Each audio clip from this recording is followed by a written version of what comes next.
تو جب بندہ یہ سمجھ لیتا ہے کہ میں رحمان کا بندہ ہوں، اور بندے سے زیادہ نچلی چیز کوئی اور نہیں ہوتی. ایک ملازم ہوتا ہے، خاص وقت کے لیے ہوتا ہے، خاص کام کے لیے ہوتا ہے، اس کے بعد آزاد ہے وہ.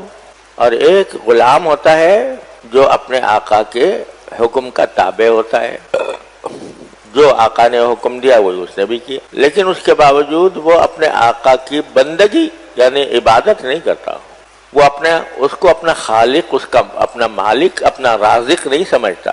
تو غلام بھی ایک طرح سے کچھ آگے کی بات ہے، کچھ اس کا مرتبہ کچھ آگے ہے. بندہ وہ ہے کہ جو سمجھتا ہے کہ میں کسی کا پیدا کیا ہوا ہوں، وہ میرا خالق ہے، وہ میرا مالک ہے، وہ میرا رازق ہے. مجھے علم دینے والا بھی وہی، دولت دینے والا بھی وہی، صحت دینے والا بھی وہی، حسن دینے والا بھی وہی، لوگوں میں میری عزت کرانے والا بھی وہی. تو میں اس کی آگے سر تسلیم خم کروں گا، اس کے آگے سجدہ ریز ہوں گا. تو یہ بندگی اس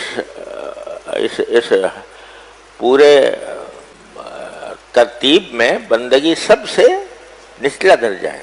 تو جب بندہ اپنے آپ کو بندہ سمجھے گا کہ میں اللہ کا بندہ ہوں، تو وہ کسی پر کیا غصہ کرے گا، کسی کے سامنے کیا وہ ناز کرے گا، اپنے علم پر، اپنی صحت پر، اپنے قدرت پر، اپنے علم پر کیا ناز کرے گا.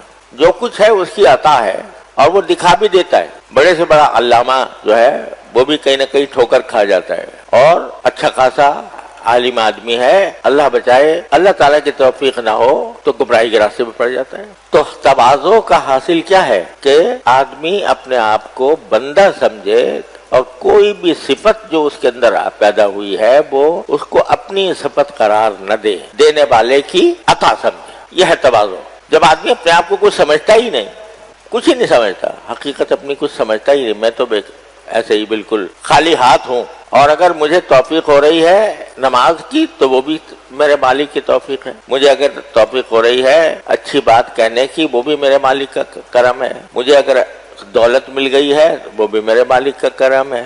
تو جب انسان کے دل میں یہ تصور جاگزین ہو جاتا ہے، اس کا نام تواضع ہے. اسی لیے بزرگوں نے فرمایا کہ تواضع اپنے آپ کو حقیر سمجھنے کا نام ہے، حقیر کہنے کا نام نہیں. حقیر کہنے کا نام نہیں. حقیر کس کے سامنے؟ اللہ جل جلالہ کے سامنے. اور جب اللہ جل جلالہ کے سامنے حقیر ہے تو اللہ کی مخلوق کے سامنے بھی وہ اپنے آپ کو اس طرح ظاہر نہیں کرے گا کہ دوسروں کی تحقیر کرے، بلکہ وہ سارے الخلق عیال اللہ، ساری مخلوق اللہ کی عیال ہے. تو ان کے ساتھ اس کا برتاؤ بھی جو ہوگا وہ برتاؤ کبھی ایسا نہیں ہوگا کہ جس سے دوسرے کا دل دکھے، ایسا نہیں ہوگا جس سے دوسرے کی تحقیر اور تذلیل ہو. وہ ہمیشہ دوسروں کے ساتھ بھی اس کا برتاؤ عاجزانہ ہوگا. یہ ہے تواضع. اللہ تعالی ہم سب کو اپنے رحمت سے عطا فرما دے.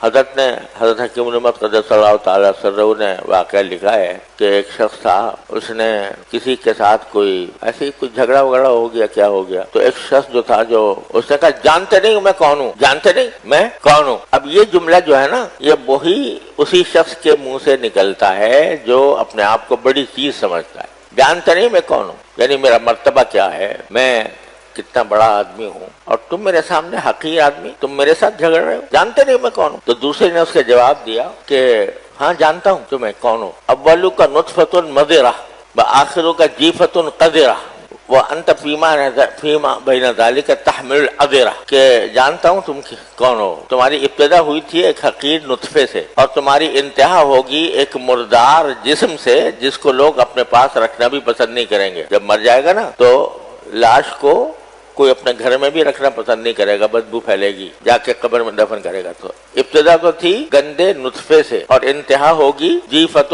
قذرہ، گھنا انہیں مردار سے، کہ مردار لاش ہو جائے گی تمہاری. اور یہ جو بیچ کا عرصہ ہے شروع اور آخر کے درمیان، اس میں ہر وقت تم نجاست اٹھائے پھر رہے ہو. اللہ تبارک و تعالیٰ نے یہ جو کھال ہے نا، اس کو پردہ بنا رکھا ہے ہماری نجاستوں کا. ذرا سی کھال کہیں سے چیر دو، اندر سے کیا نکلے گا؟ خون نکلے گا، پیپ نکلے گی. نجاست ہے کہ نہیں؟ اور جو ہے پیٹ تمہارا نجاست سے بھرا ہوا، جسم تمہارا نجاست سے بھرا ہوا. اللہ تعالیٰ نے اپنے فضل و کرم سے کھال کا پردہ ڈال دیا ہے جس کی وجہ سے وہ نجاستیں چھپی ہوئی ہیں، ورنہ ہے سب نجاست ہی نجاست۔ تو تم جو کہہ رہے ہو کہ جانتے نہیں ہوں میں کون ہوں، تو جانتا ہوں، تمہاری حقیقت یہ ہے۔ تو یہ در حقیقت جو ہے نا، انسان کی حقیقت یہی ہے۔ ایک آدمی بڑا اکڑتا پھرتا ہے لوگوں کے سامنے، تو اور اپنے آپ کو بہت بڑا سمجھتا ہے، دوسروں کو حقیر سمجھتا ہے۔ تو حضرت فرماتے ہیں کہ بھئی کتنا بھی بادشاہ ہو، سرمایہ دار ہو، دولت مند ہو، جب کبھی اپنی بڑائی کا اس کو خیال آئے تو ذرا یہ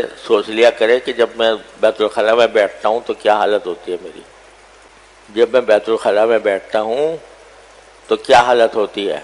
کیا کوئی چاہے گا کہ مجھے اس حالت میں دیکھے کہ میں بیٹھا ہوا ہوں اور نجاست میری جسم سے نکل رہی ہے، ایسی نجاست جو بدبو سے بھری ہوئی ہے وہ نکل رہی ہے؟ کوئی چاہے گا؟ تو باہر جا کے تو اکڑتا پھرتا ہے، ارے تو وہی تو تھا جو چند لمحوں پہلے بیت الخلاء میں بیٹھ کر ایسی حیات میں تھا کہ اس حیات کو کسی کو دیکھنا بھی پسند نہیں کرتا تھا۔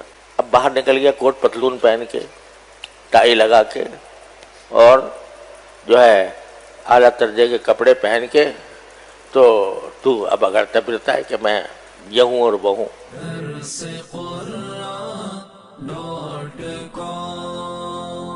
www.darsequran.com